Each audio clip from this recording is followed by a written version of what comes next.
প্রথম ক্যাটাগরির নামাজি যারা যারা সাথে সাথে নিয়ত করতে পেরেছে জামাতে, তাদের জন্য একটা পুরস্কার কবরে থাকবে। তারা কবরে যাওয়ার সাথে সাথে একটা অনেক বেশি সুন্দর, যে সুন্দরের বর্ণনা দেওয়ার মতো ভাষা আমার নাই, যেই সুন্দরীর দুটা চোখ দেখলে আপনি এক দেখাতে 5000 বছর কেটে যাবে,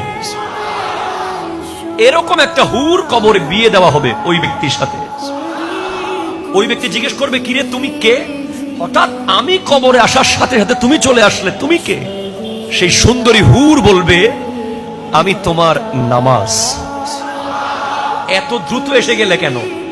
ওই সুন্দরী হুর বলবে, তুমি যেভাবে আজান দেওয়ার সাথে সাথে একামতের আগে দ্রুত দুনিয়ার সব কাজ ছেড়ে মসজিদে চলে আসতে, আল্লাহ আমাকে অর্ডার দিয়েছে আমি যেন তুমি কবরে আসার সাথে সাথে তোমার খেদমতে চলে আসি।